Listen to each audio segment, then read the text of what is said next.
주홍 글씨 17. 목사와 신자. 목사는 천천히 걷고 있었는데 헤스터 프리는 그가 지나칠 때쯤에서야 겨우 목소리를 가다듬어 불렀다.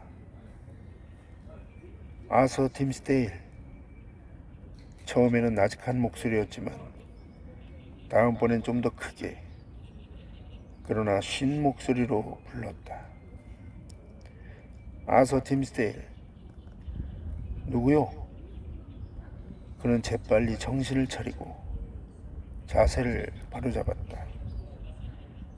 마치 남에게 들키고 싶지 않은 기분에 잠겨 있을 때 느닷없이 습격을 당한 사람 같았다. 그는 목소리가 난 쪽으로 초조하게 눈을 돌렸다. 나무 그늘 밑으로 희미하게 사람의 모습이 보였다.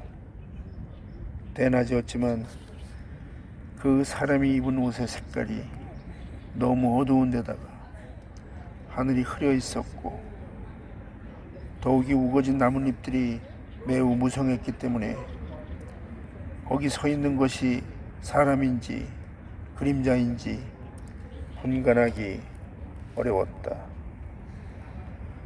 어쩌면 그가 살아온 과거에는 이따금 그렇게 그의 환상 속에서 유령이 튀어나와 그를 괴롭혔는지도 모른다. 그는 한 발짝 다가서니 주홍 글씨가 눈에 들어왔다. 헤스터 프리나뇨? 정말 당신이요? 살아있는 당신이요? 그래요. 살아있다 뿐이겠어요. 지난 7년 동안 살아있던 것처럼 지금도 살아있습니다. 그런데 아서 딤스데일, 당신이야말로 정말 살아있는 겁니까? 그들이 이렇게 서로 현실적으로 살아있는 사람인가를 의심해 보는 것도 무리가 아니었다. 그들이 이렇게 으슥한 숲속에서 만난 것은 참으로 뜻밖의 기이한 인연이었다. 그들은 마치 전생에서는 친밀한 관계에 있던 두 영혼이 처음 만나 서로 무서워서 벌벌 떨고 있는 듯 했다. 두 영혼은 아직 서로의 상태를 잘 모르며 또 이렇게 육체를 이탈한 정신 상태에서 서로 만난 것이 아직도 서먹서먹했다. 서로가 유령이면서도 상대방의 유령에 겁먹어 오싹하지 않을 수 없었다. 또 그들은 자기 자신들에 대해서도 겁먹고 있었다. 왜냐하면 이런 절박한 기분이 두 사람에게 죄의식을 일깨워 각자의 마음에 그들이 겪은 과거의 경험을 똑똑히 드러내 보여주었기 때문이다. 그것은 이런 절박한 순간이 아니면 결코 일어나지 않는 일이었다. 흘러가는 시간의 거울 속에 영혼은 자기의 모습을 비춰보는 것이다.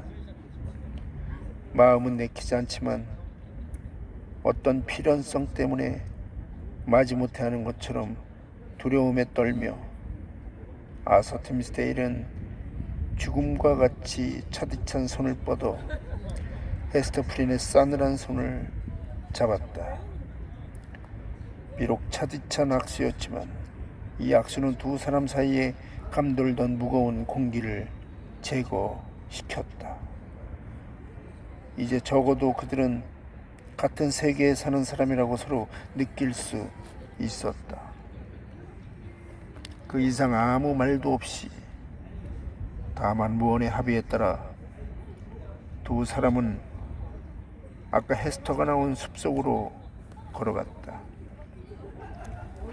그들은 헤스터와 펄이 앉아있던 이끼더미 위에 걸터 앉았다. 이윽고 말문이 열리게 되자 그들은 우선 아는 사람들끼리 만나면 의뢰 주고받는 침울한 날씨 이야기, 폭풍우가 불어닥칠 것 같다는 이야기, 그리고 설의 건강 따위에 관한 이야기를 했다.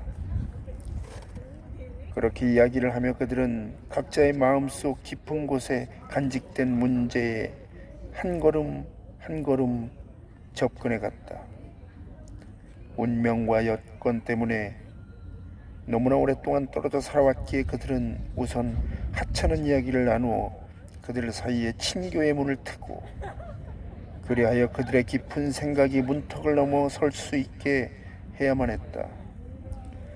잠시 후 목사는 헤스터의 눈을 빤히 바라보면서 말했다.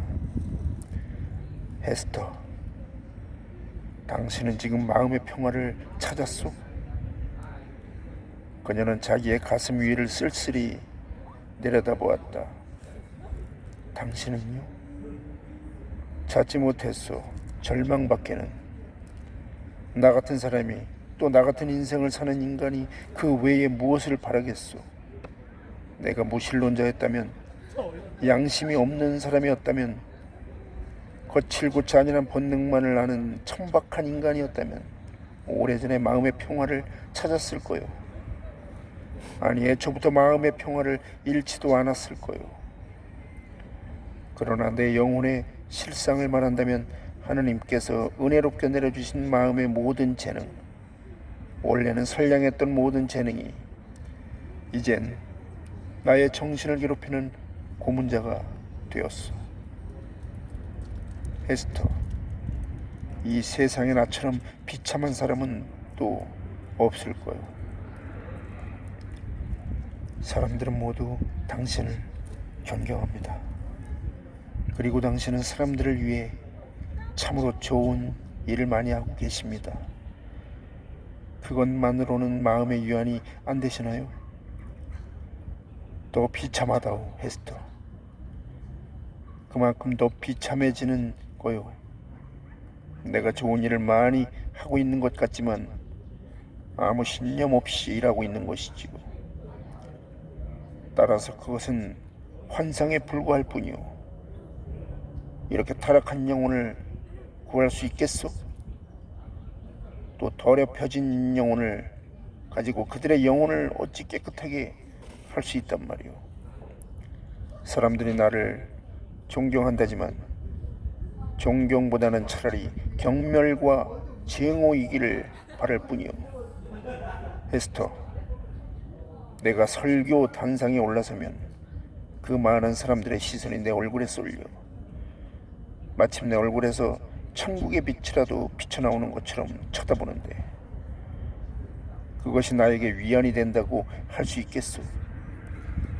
진리에 굶주려서 나의 말에 흡사 오순절에 하느님 말씀이나 되는 것처럼 내 이야기에 열심히 귀 기울이고 있는 진리에 굶주린 그들을 대하면서 그들이 우상화하는 내 속을 들여다보면 사실 그게 흉측한 암흑이라는 현실을 깨닫는 것, 이것을 위안이라고 할 수 있단 말이오.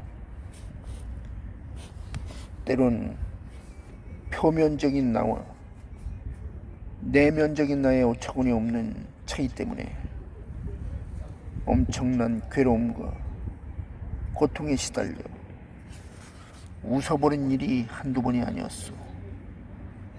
그것을 본 사탄도 웃고요. 당신은 그 점에서 당신 자신을 학대하십니다. 당신께서는 뼈저리게 뉘우치셨습니다. 당신의 죄는 벌써 사해졌습니다. 현재 당신의 생활은 사람들이 보는 바 그대로 성스럽습니다. 이런 선행으로 증명되는 회개 속에 어찌 현실성이 없겠습니까? 그렇다면 당신의 마음속에 평화가 오지 못할 이유가 무엇이란 말씀입니까? 아니요, 헤스터. 그게 아니요. 그 속에는 아무 실체도 없어. 그 선행은 차디차게 죽은 것이니까 나에게는 아무 효험도 없어. 그동안 후회는 많이 했지만 회개는 한 번도 못했어. 내가 진정으로 회개했다면 벌써 오래전에 심판날처럼 나 자신을 사람들 앞에 드러냈을 거야. 에스터, 그렇게 가슴 위에 좋은 글씨를 달고서 버젓이 다니는 당신은 행복한 사람이오. 나의 좋은 글씨는 아무도 모르게 불타고 있어.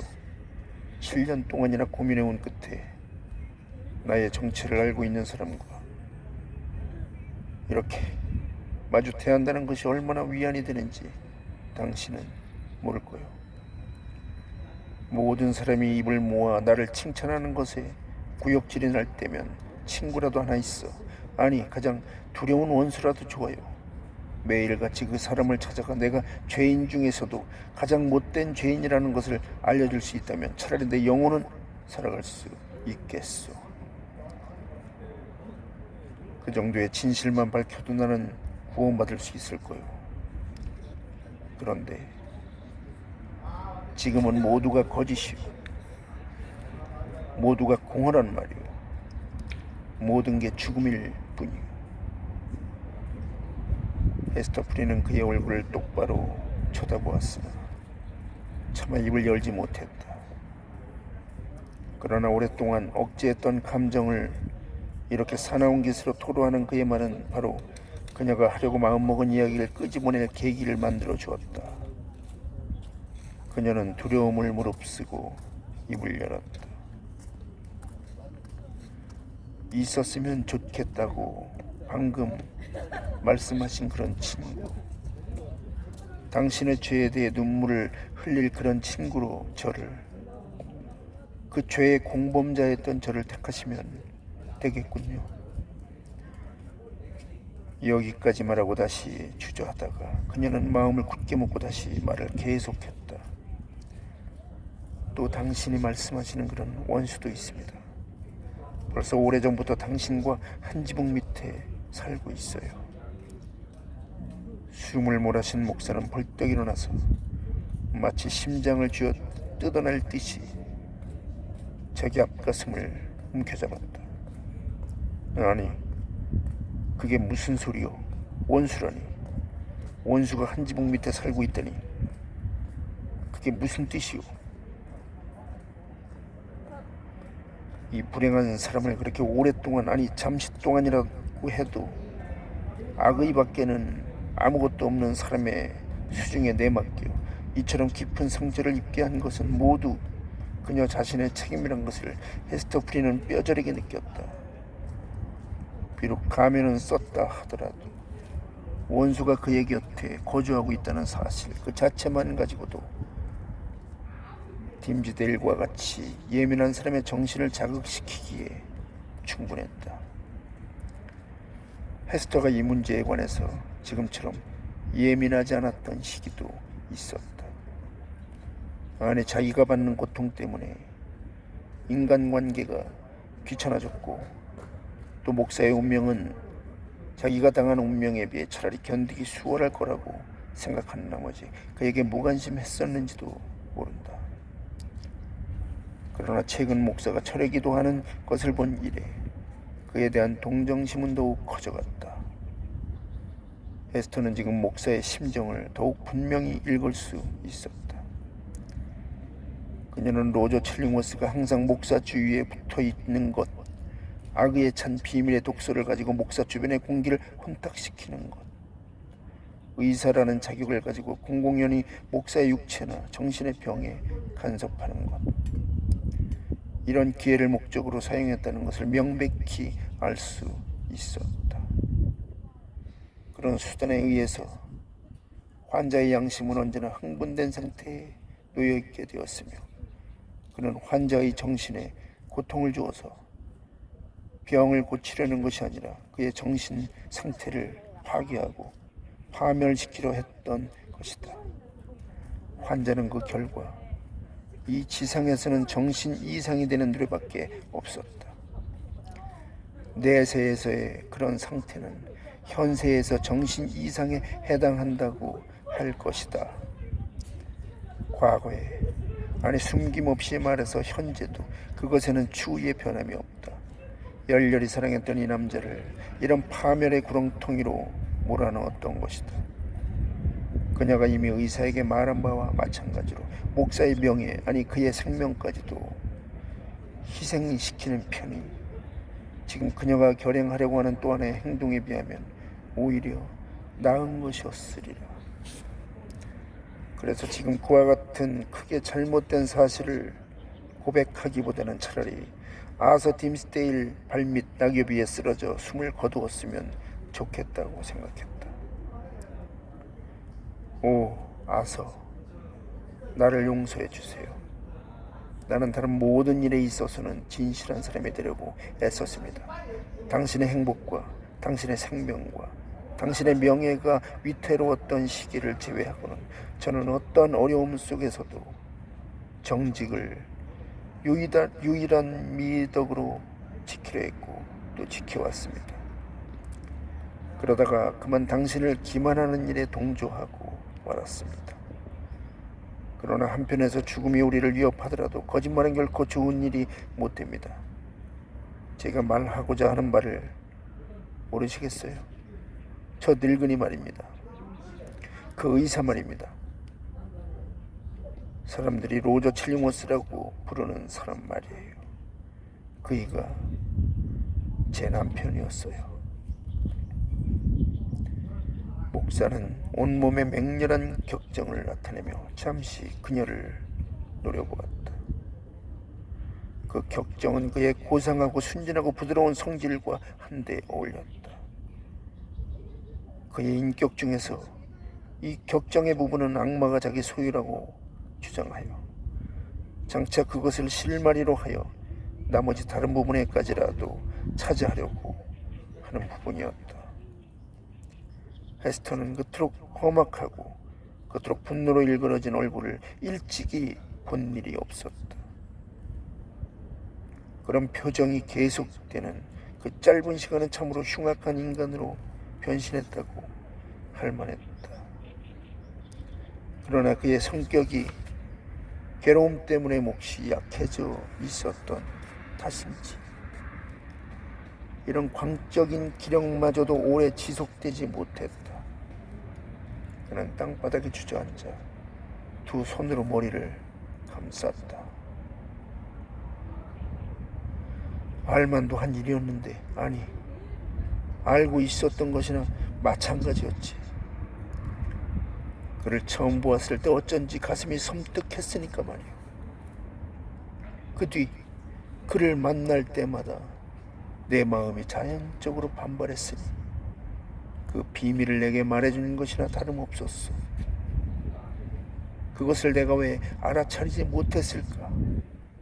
아, 에스터, 당신은 이것이 얼마나 무서운 일인지 전혀 이해하지 못할 거요.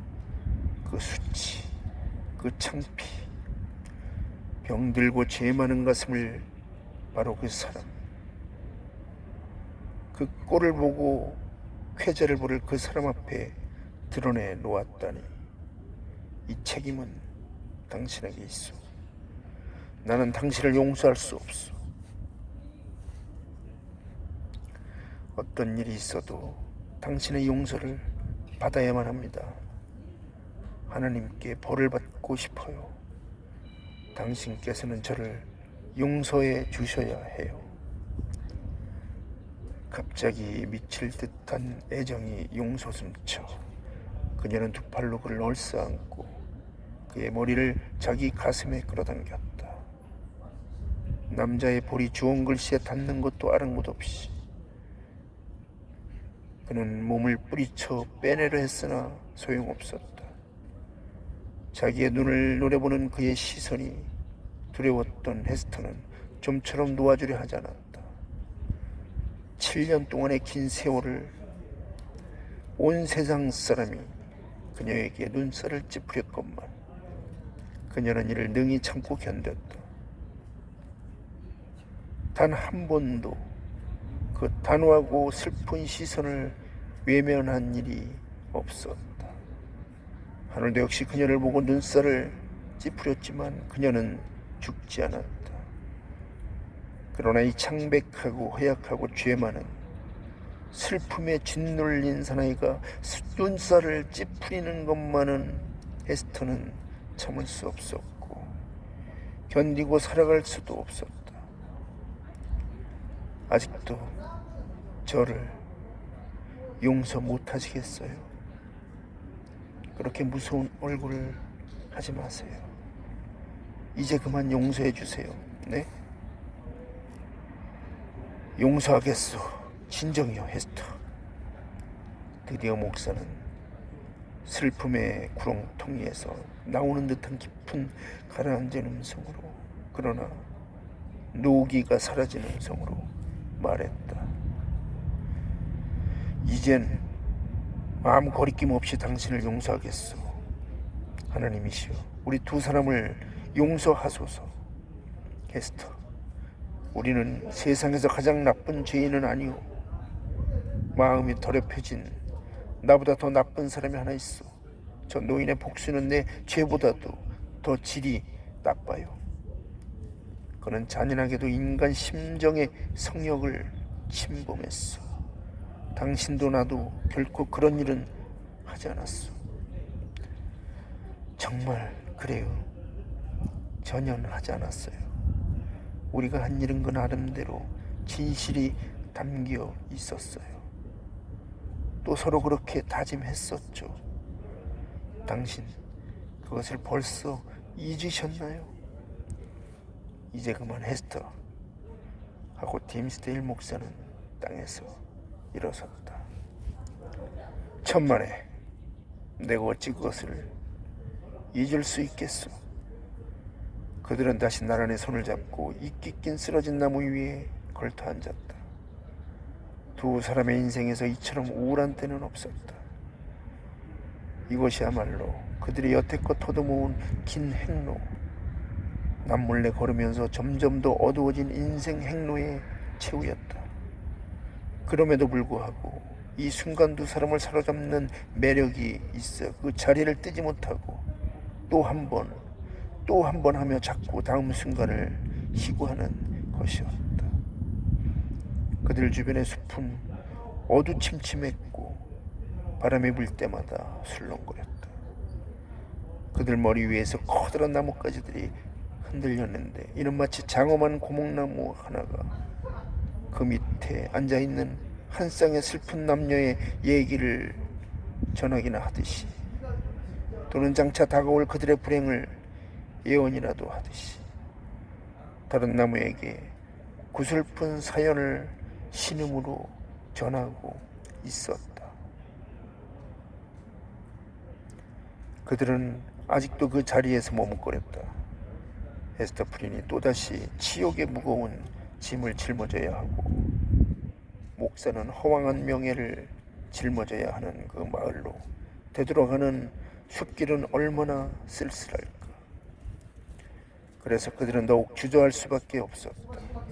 황금처럼 찬란한 햇빛도 그들에겐 이 어둠침침한 숲속보다 더 소중하지 못했다.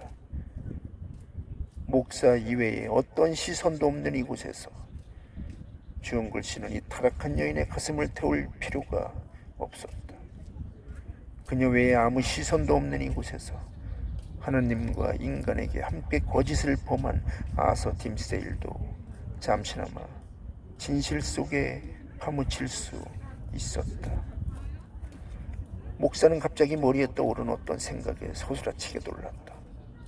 에스터, 또 하나 두려운 일이 있어. 로저 질링호스는 그의 정체를 밝히려는 당신 의도를 알고 있어. 그렇다면 그가 계속 우리의 비밀을 지켜주겠소. 장차 그는 어떤 방법으로 복수를 할까? 그의 성격에는 남달리 비밀스러운 데가 있어요. 또 그의 비밀주의는 남몰래 복수하려고 꽤 있기 때문에 이젠 버릇처럼 몸에 배어 있어요. 그러니까 제 생각에는 그이가 비밀을 쉽사리 폭로하지는 않을 거예요. 물론 자기의 흉악한 속셈을 달성시킬 다른 수단을 찾을 것이면 틀림없겠지만요. 그럼 나는 그렇게 그 무서운 원수와 함께 같은 공기를 마시며 한 지붕 밑에서 살아간다는 말이오. 아서 디미스데이는 속으로 몸을 움츠리고 가슴에다 손을 대며, 이것은 무의식 중에 몸에 익어버린 그의 습관이었다. 이렇게 외쳤다.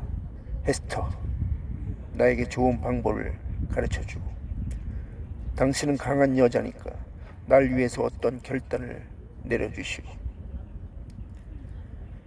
이 이상 그 사람과 함께 지내시면 안 됩니다.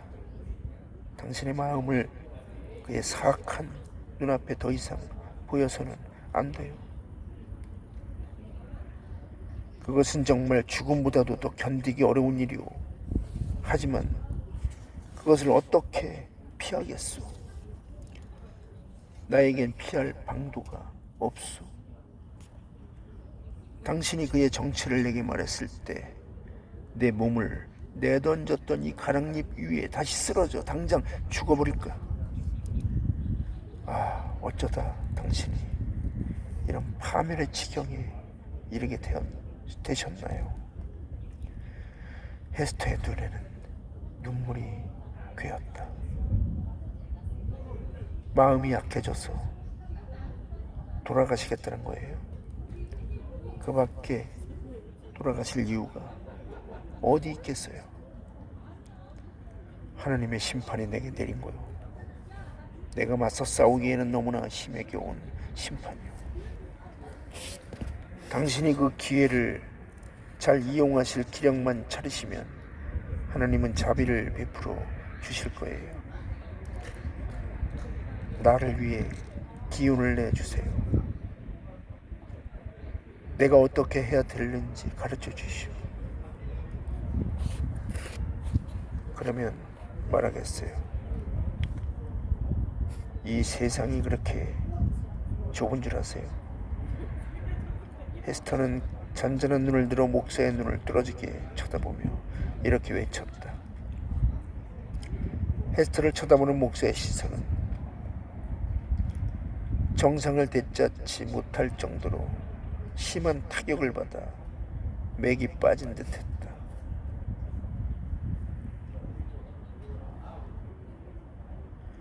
바로 얼마 전까지만 해도 지금 우리가 있는 이곳 못지않게 쓸쓸하고 낙엽이 휘날리는 사막에 불과했던 저기 저 마을 밖에 세상은 넓습니다. 저기 보이는 저 산길은 어디로 가는 길이죠? 당신은 개척지로 되돌아가는 길이라고 말씀하실 거예요. 하긴 그래요. 하지만 그 길은 더 이어집니다. 광야 가운데로 점점 깊숙이 들어가면서 한 걸음 한 걸음씩 사람의 자취가 없어집니다. 그러다가 거기에서 몇 마일 더 들어가면 백인의 발자국은 전혀 없는 노란 낙엽이 떨어져 있죠. 거기에 가면 당신은 자유의 몸이에요. 이렇게 조금만 걸으면 당신이 가장 비참한 생활을 하시던 세계로부터 벗어나게 됩니다. 또 이제부터라도 당신이 행복하게 사실 수 있는 세계로 데려다 줍니다. 이 광막한 산중에 로저 칠링원스의 눈으로부터 당신의 마음을 숨길 그늘이 그렇게도 없다는 말씀인가요? 이 깨어있지 헤스터. 하지만 그것은 이 떨어진 나뭇잎 밑일 뿐이요. 그러시다면 바다라고 하는 드넓은 길도 있어요. 당신은 그 바다를 넘어 이 땅에 오셨죠.